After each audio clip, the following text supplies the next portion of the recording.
Muito bem, irmãos, vamos à palavra de Deus. Nós estamos nessa série de mensagens titulado O que quer que eu faça, onde estamos vendo o Evangelho de Marcos de forma expositiva.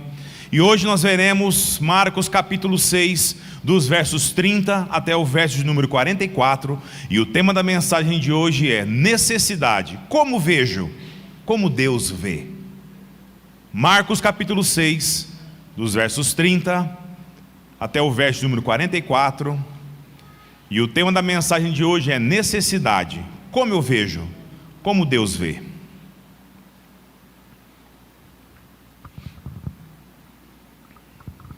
Diz assim a palavra de Deus: Voltaram os apóstolos à presença de Jesus e lhes relataram tudo quanto haviam feito e ensinado. E ele lhes disse: Vinde repousar um pouco, à parte, num lugar deserto, porque eles não tinham tempo nem para comer, visto serem numerosos os que iam e vinham.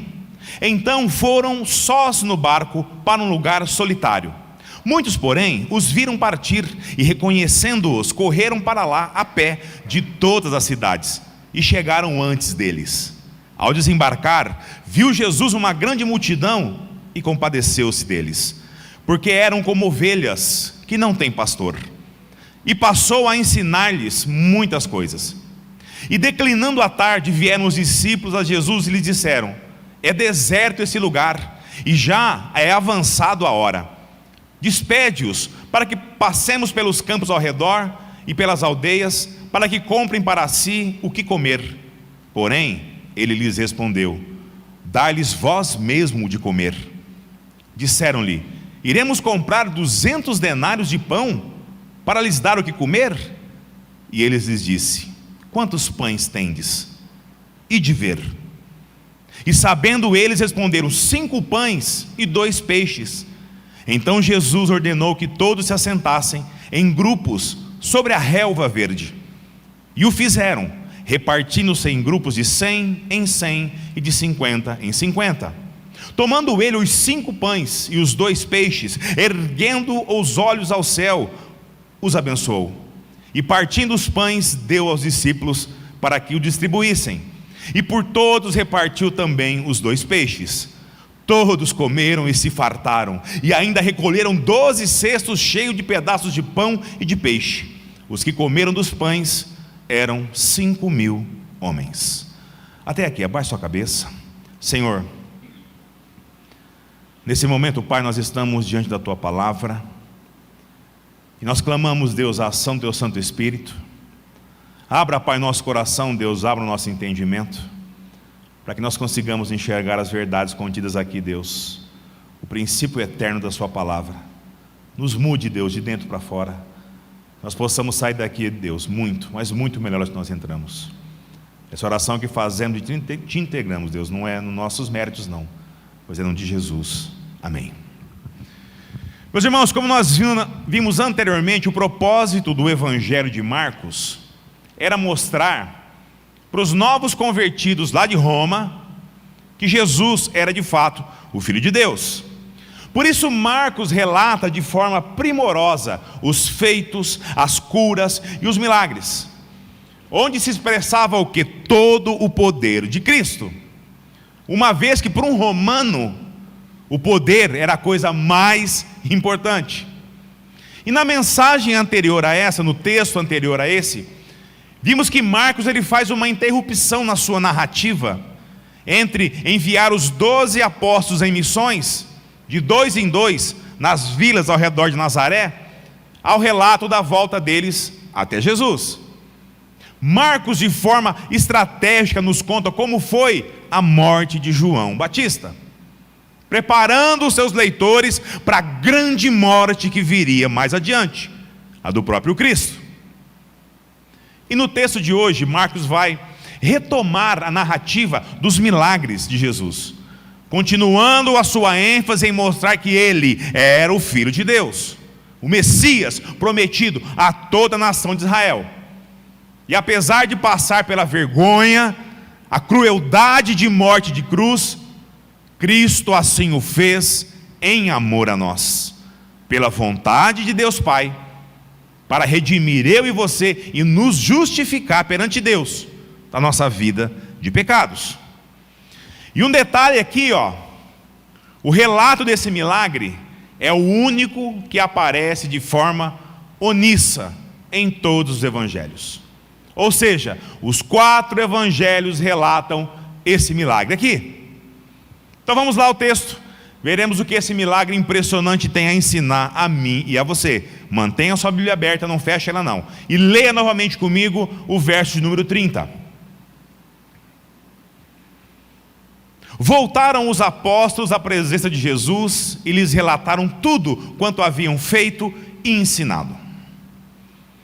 Meus irmãos, o Evangelho de Mateus acrescenta uma informação aqui, que a essa altura, Jesus já havia sido comunicado da morte de João Batista pelo rei Herodes. E muito provavelmente esse reencontro de Jesus com os 12, que voltaram da missão evangelística lá na região de Nazaré, tenha sido novamente onde? Na cidade lá de Cafarnaum, onde era a base das missões de Jesus. Ali então Jesus recebe o relatório dos discípulos sobre a viagem que eles fizeram, onde eles diziam que em seu nome expulsamos muitos demônios, em seu nome curamos muitos doentes, pregamos as boas novas do reino por todas as vilas onde nos enviastes. Então Jesus resolve levá-los a um lugar deserto da região de Cafarnaum, para que eles pudessem o quê? Descansar, fazer repouso, recuperar as energias, pois a missão era muito árdua. Leia comigo os versos 31 e 32. E ele lhes disse: vinde repousar um pouco à parte num lugar deserto, porque eles não tinham tempo nem para comer, visto serem numerosos os que iam e vinham. Então foram a sós no barco para um lugar solitário. Meus irmãos, por que será que Jesus escolhe um lugar deserto para levar eles? Nós vimos aqui que eles não tinham tempo nem para comer, devido à grande popularidade de Jesus e também dos discípulos. Tipo assim, vamos fazer uma pausa para o almoço? Isso era impossível. O texto nos diz que eram muitos os que chegavam para serem o quê? Atendidos. O fluxo de pessoas era intenso, contínuo, não tinha tempo para se alimentar. Que dirá parar para descansar? Então Jesus ele vê a necessidade de levá-los a um lugar à parte, um lugar deserto, longe dessa multidão. E aqui, irmãos, está o motivo para crermos que eles estavam lá em Cafarnaum. O texto nos diz que Jesus pegou um barco, e nós sabemos que Cafarnaum era a margem da onde? Do mar da Galileia, e que os discípulos eram o quê? Grandes pescadores, na sua grande maioria. E aí a facilidade de lançar a mão dessa embarcação e se dirigirem para o outro lado da margem. Só que a notícia que Jesus ia para o outro lado correu muito mais rápido do que eles pudessem navegar até a outra margem. Leia comigo os versos 33 e 34. Muitos, porém, os viram partir e, reconhecendo-os, correram para lá a pé de todas as cidades e chegaram antes deles. Ao desembarcar, viu Jesus uma grande multidão e compadeceu-se deles, porque eram como ovelhas que não têm pastor, e passou a ensinar-lhes muitas coisas. Meus irmãos, o lugar deserto que Jesus pretendia descansar com os seus discípulos já não era mais tão deserto assim. Quando eles chegaram à outra margem, lá estava o povo à espera de Cristo. Agora pensa comigo. Sabe quando eu e você nós estamos assim, cansados, sabe, exaustos, depois de um dia duro de trabalho, por exemplo? O que eu e você mais queremos depois de um dia pesado de trabalho?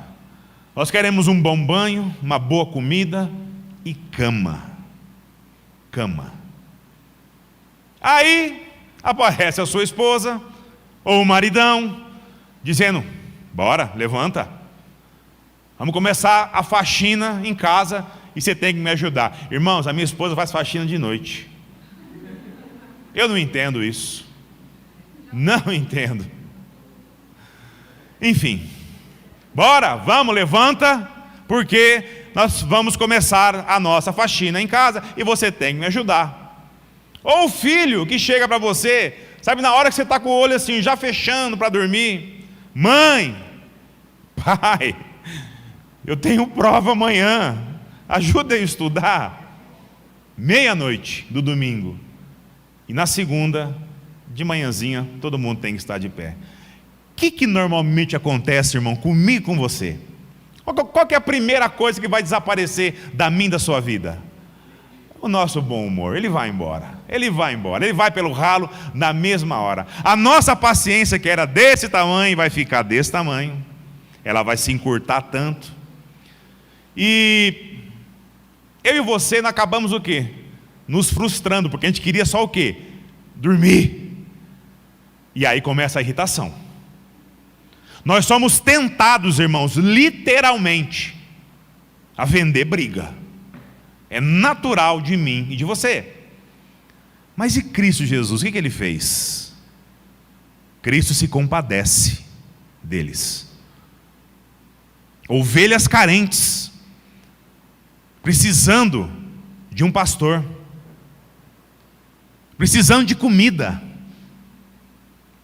precisando de um rumo a seguir. Assim era a nação de Israel. Assim somos eu e você. Ontem aqui, a grande maioria das crianças que estavam aqui, elas vieram para se alimentar. Nós sabemos disso. Que muitas delas, pode ter certeza, era a comida do dia. Porque eles se alimentam geralmente aonde? No lugar que eles estudam. E nós cuidamos deles primeiro e depois o Evangelho. Demos alegria, demos contentamento, palavra de Deus e comida. Não é só o alimento físico, mas o alimento espiritual também. Ovelhas precisando de um pastor. Meus irmãos, Jesus, ele não iria mais descansar. Não ia mais. Ao ver essa situação, o que Jesus acontece com ele? Ele se compadece de toda aquela multidão. Não sei se vocês vão lembrar que eu expliquei sobre essa palavra aqui, compadeceu. Eu falei sobre ela há uns sermões atrás, que a raiz da palavra grega dela significa entranhas, tripas mesmo. Ou seja, Jesus sentiu uma forte emoção pela situação daquela gente. E nós, quando passamos por emoções fortes, o que dá sinal primeiro em mim e você? Aquele negócio é a barriga. É a primeira coisa que dá sinal em mim e você, é a barriga. Meus irmãos, isso mostra que Jesus, sendo quem ele era, ou seja, Deus, também era homem, assim como eu e você.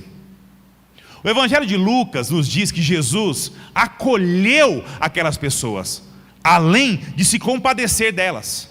Já o Evangelho de João acrescenta Jesus sobre um monte ali naquele lugar, chama as multidões para perto dele e começa a ensinar acerca do reino de Deus. O Evangelho de Mateus também acrescenta que ele curou ali muitos enfermos. Enfim, o ministério de Jesus, ele continuava. De um lado do mar, do outro lado do mar, a realidade era a mesma, e intensa, sem diminuir absolutamente nada. E ao final do dia, os discípulos perceberam o quê? Outra necessidade daquelas pessoas. Eles estavam com fome. E havia muitas, mas muitas mulheres e crianças. E apesar da fome, eles não iam embora. Lê comigo o verso 35. Em declinando a tarde, vieram os discípulos a Jesus e lhes disseram: é deserto esse lugar, e já é avançada a hora. Meus irmãos, já era tarde. Haviam pessoas que chegaram de muito longe. Portanto, aqui, eis o quê? Um problema. O Evangelho de João nos diz que Jesus havia percebido isso. E qual foi a solução que os discípulos propuseram a Jesus? Leia o verso 36 comigo. Ah, Senhor, despede-os, para que, passando pelos campos ao redor e pelas aldeias, comprem para si o que comer. Ou seja, Jesus, abençoa esse povo aí, acaba com o culto e manda todo mundo embora, sabe? Deu por hoje. Esse foi o grande conselho dos discípulos a Jesus. Eles precisam comer. Gente, vocês precisam comer. Vai, deu, acabou, vão embora, acha um lugar aí, compre seu alimento e pronto, e acabou. Mas a fim de testar os discípulos, conforme diz o Evangelho de Mateus, Jesus dá uma outra solução para a questão. Leia comigo o verso 37, só a primeira parte. Porém, ele respondeu: dá-lhes vós mesmo o que comer. Meus irmãos, Jesus ele indaga os discípulos: para que mandá-los embora? Deem vocês mesmos o que comer a toda essa gente. E diante disso, qual foi a reação dos discípulos? Leia a continuação do 37. Mas Senhor, nós iremos comprar 200 denários de pão para dar para todo esse povo aí comer? Meus irmãos, é claro que os discípulos não entenderam o que Jesus estava dizendo assim. Por que ele estava falando dessa maneira com eles? Sabe, como assim? A gente mesmo dá para essa multidão comer? Está delirando? Será que ele está doido? Que jeito que nós vamos fazer? Olha isso aqui, é muita gente. Meus irmãos, o denário era uma moeda que se equivalia ao pagamento de um dia de trabalho. Se você fosse naquela época um diarista, ou trabalhasse no campo, nos campos de alguém, no final do dia você receberia um denário. Ou seja, fazendo as contas aqui, 200 denários equivaleria o salário de uma pessoa por 8 meses. 8 meses de trabalho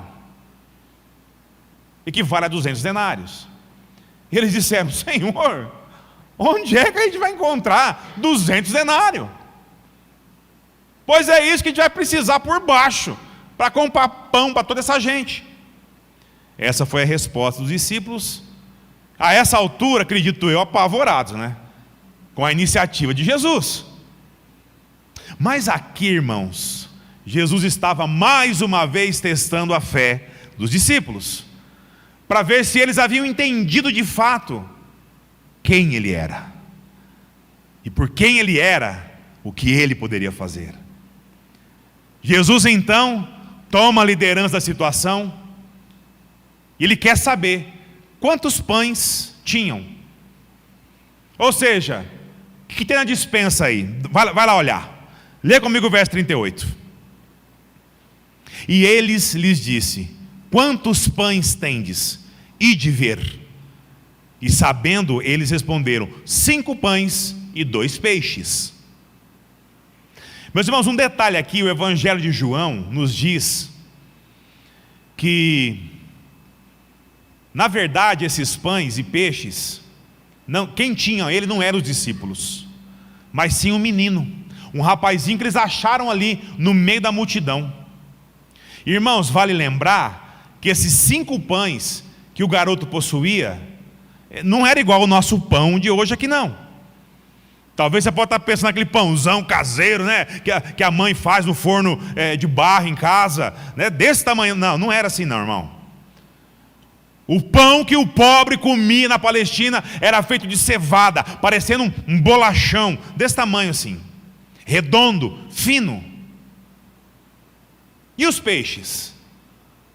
Talvez seria o quê? Vamos lá, quem é pescador aí, me ajuda? Um robalo, né? Um pintado? Não, meu irmão, também não era isso não. Provavelmente eram 2 sardinhas conservadas no vinagre, para poder ser transportada sem se estragar.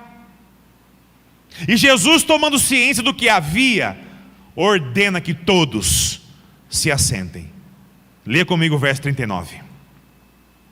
Então Jesus lhe ordenou que todos se assentassem em grupos sobre a relva verde.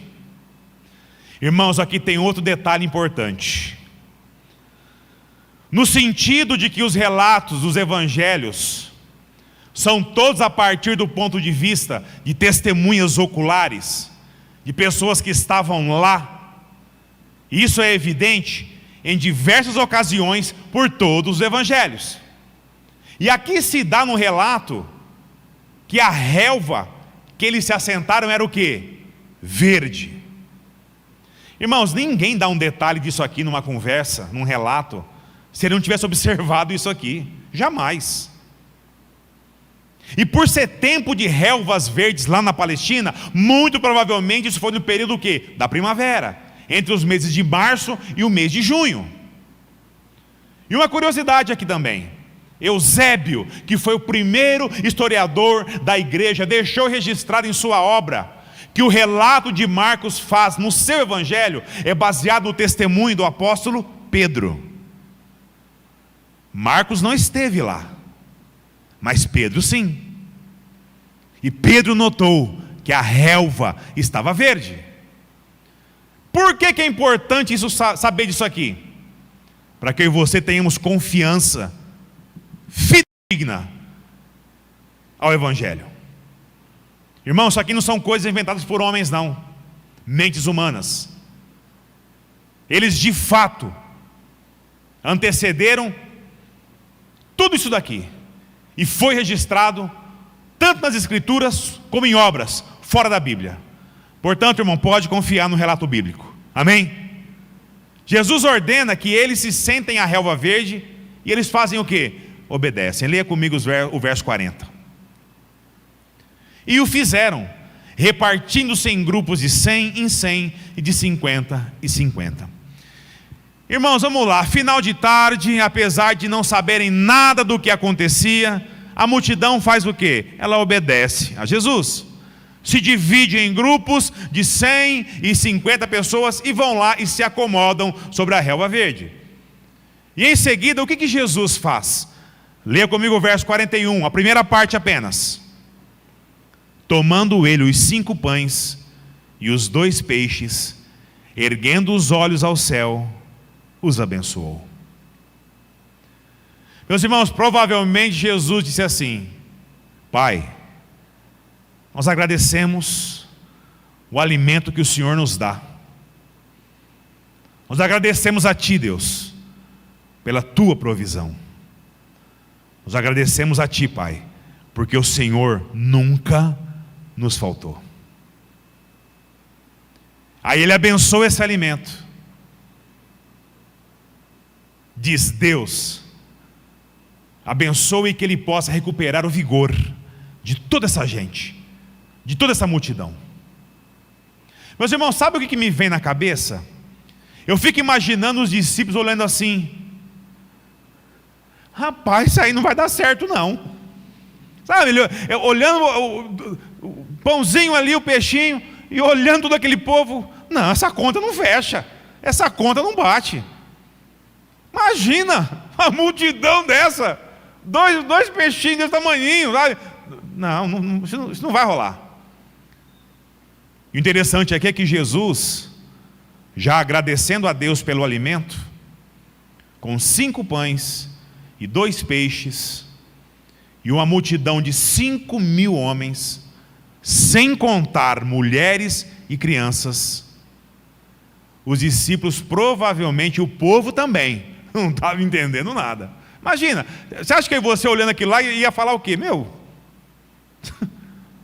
Como que esse cara vai fazer isso daí? Como que esse cidadão vai dar de comer para toda essa gente?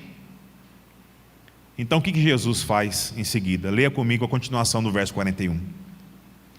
E partindo os pães, deu aos discípulos para que os distribuíssem, e por todos repartiu também os 2 peixes. Ou seja, ele agradece, ele abençoa e diz: pode levar para a multidão. E os discípulos? Eles enfiavam a mão no cesto, tirava pão. Enfiavam a mão no cesto de novo, tirava pão. Enfiavam a mão no cesto, tirava pão. Tirava pão e mais pão. E Jesus fez a mesma coisa com o quê? Com os peixes. Quanto mais tirava peixe da sacola do menino, mais peixe saía dali. Sem parar, um atrás do outro. Era muito pão, era muito peixe. Até que, lê comigo o verso 42. Todos comeram e se fartaram. Meus irmãos, todos comeram e se fartaram. Sabe, não foi um pedacinho para cada um. Sabe quando a gente é criança, vou dar um teco aí? Não foi um teco. Não foi um pedacinho. Eles comeram tanto o que quiseram, até a barriga ficar desse tamanho. E a fartura era tanta, que leia comigo o verso 43. E ainda recolheram 12 cestos, cheios de pedaços de pão e de peixe. Irmãos, as traduções da Bíblia às vezes nos sugerem um pouco diferente do que aconteceu nos textos originais.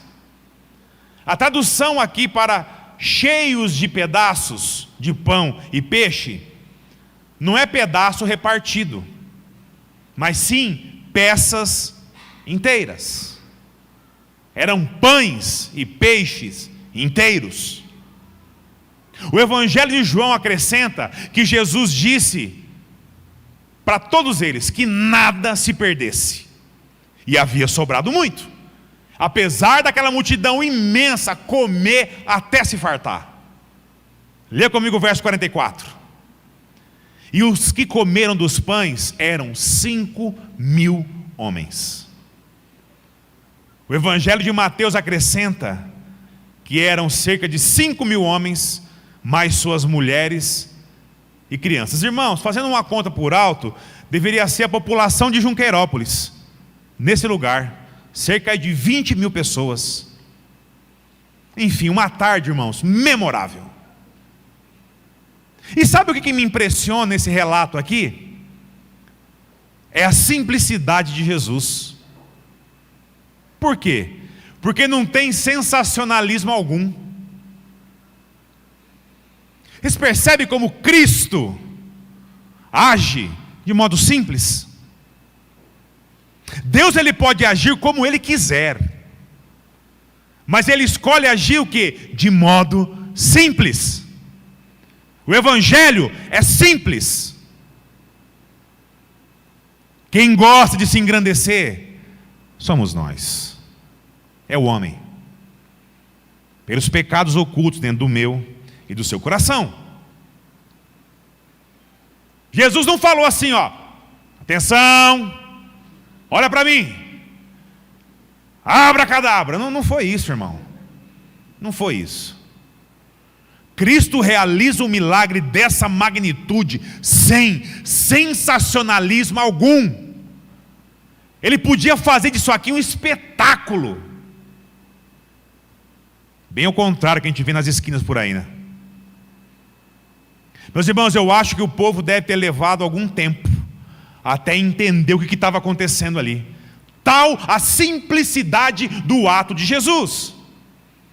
E tira pão, e tira pão, e tira pão, e tira peixe, peixe, peixe. Opa, saiu mais que 5 já. E não houve sensacionalismo algum, nada da parte de Cristo. Sabe o que isso significa?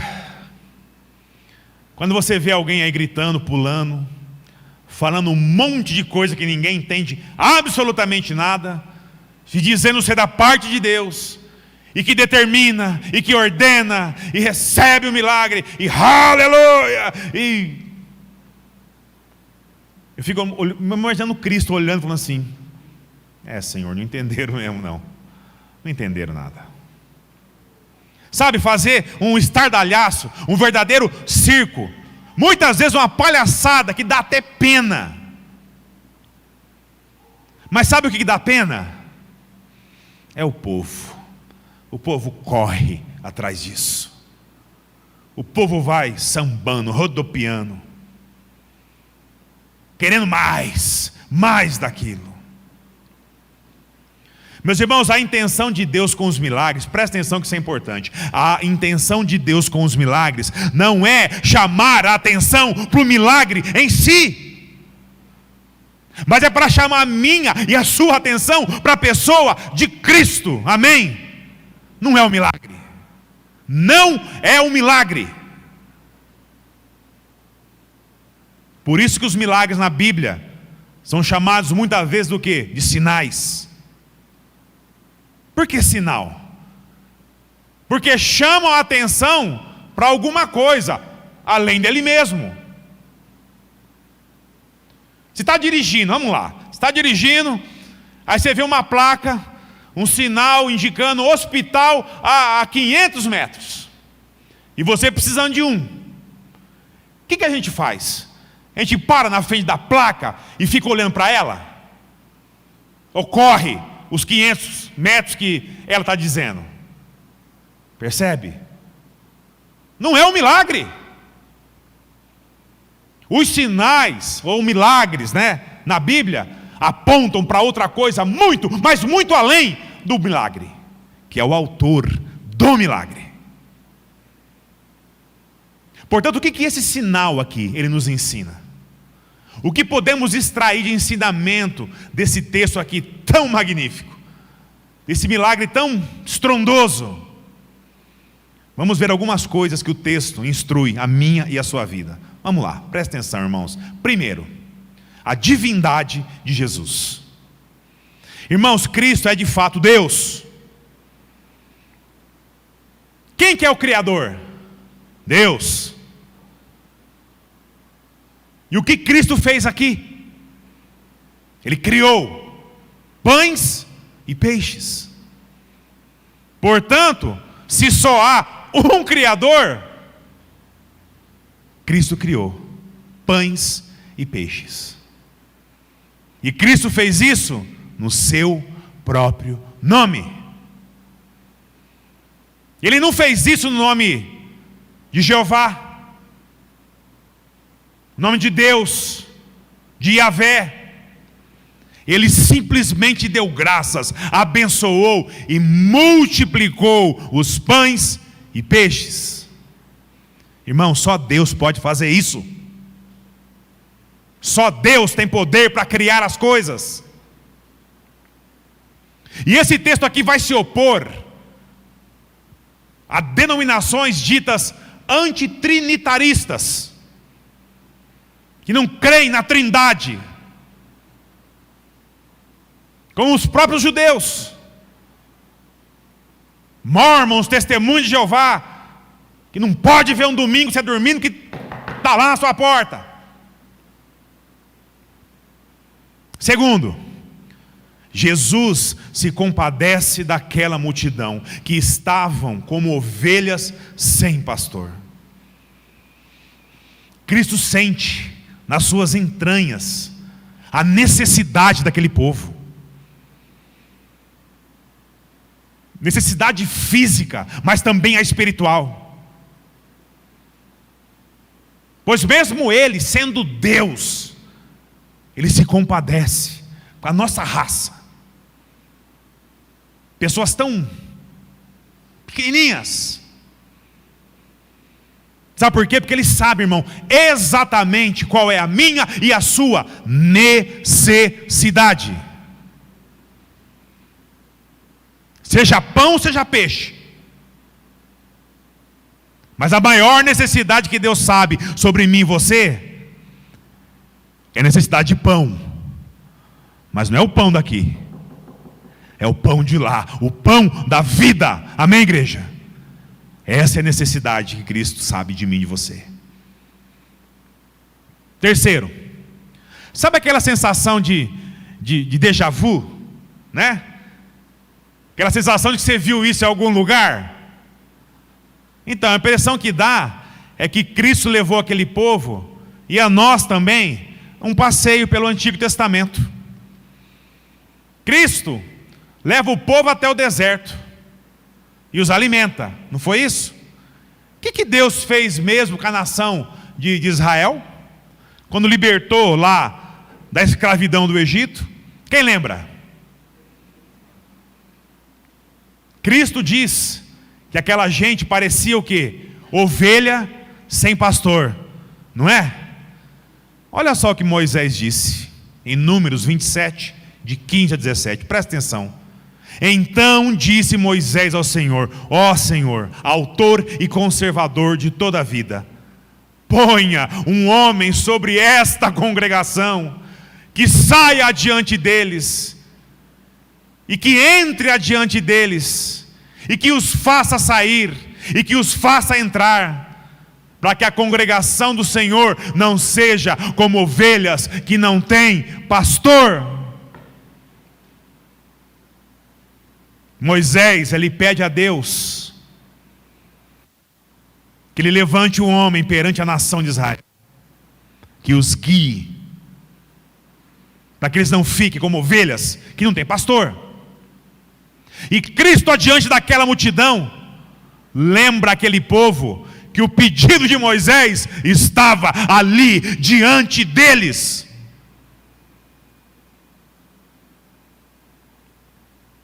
E o que Moisés pediu lá atrás também está aqui diante de mim e de você hoje. Amém, igreja? Diante de mim e de você, em todo lugar que eu e você estiver. Quarto, quando Jesus manda eles se organizarem em grupos de 100 e de 50, o que isso remetia àquele povo? O que fazia eles lembrar?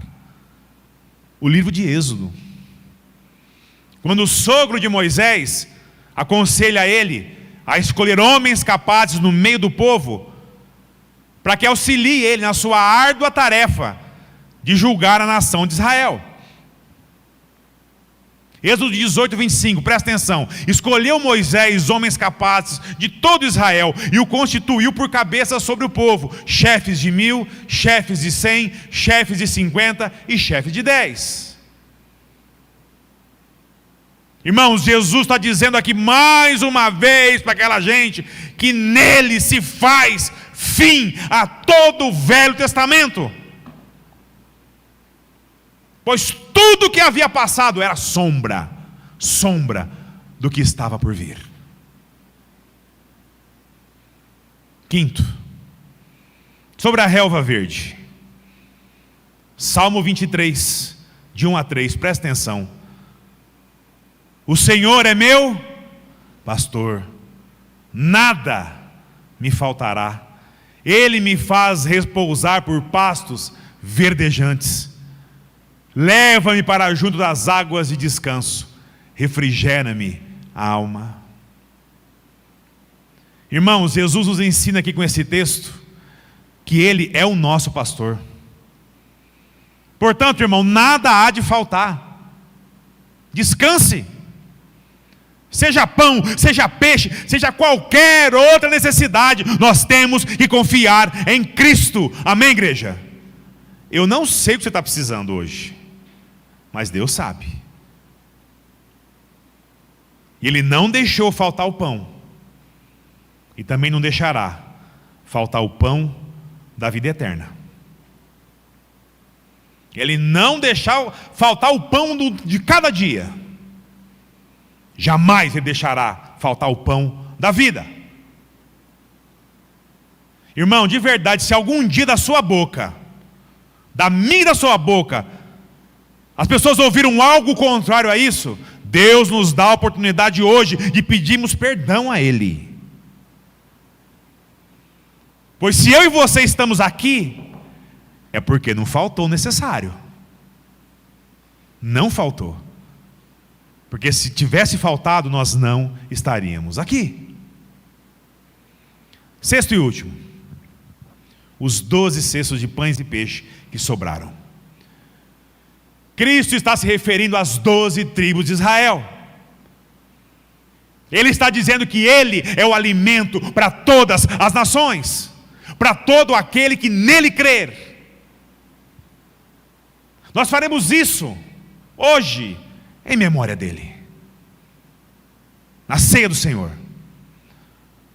Celebraremos o pão da vida, que mata a nossa fome, mas não só a fome do corpo, mas a fome do meu e do seu espírito.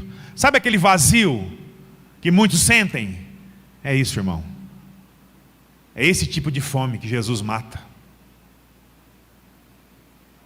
Jesus está dizendo aqui: eu sou aquele que Moisés pediu a Deus que enviasse para guiar o seu povo. Eu sou aquele que Deus falou: eu sou o bom pastor, que leva o seu rebanho a pastos verdejantes. Portanto, irmão, se você está aflito por alguma coisa, oprimido, sofrido, desnorteado, perdido, como ovelha sem pastor, entenda, nós temos um pastor. E não sou eu, é Cristo. Amém? Cristo Jesus. É Ele quem nos alimenta, irmão. É Ele quem nos guia. É Ele quem nos faz repousar por pastos verdejantes. Nós temos que nos submeter à autoridade do seu pastoreio, ter comunhão com Ele, porque Ele mesmo diz: vinde a mim, os que estão cansados e sobrecarregados, e eu vos aliviarei. Eu não sei qual é a sua necessidade, se é de pão, se é de peixe, ou se é de qualquer outra coisa, mas Deus sabe, irmão. E se tem uma coisa que Deus sabe, é surpreender eu e você. Confie no Senhor, entregue a sua necessidade a Cristo Jesus, e entenda que se de fato é necessário, e que isso for de encontro com a vontade dEle, é só questão de tempo, e não é o nosso tempo, é o tempo de Deus. Mas não se iluda, achando que tudo na sua vida é necessidade, pois não é, e Deus sabe também disso. Se o meu e o seu pedido, apesar de ser lícito, nós corremos o risco de sermos levados para longe de Deus, do céu só virá silêncio. Mas o que for de encontro com a vontade do Senhor, irmão, confia em Deus. Amém? Louvado seja Deus. Abaixe sua cabeça.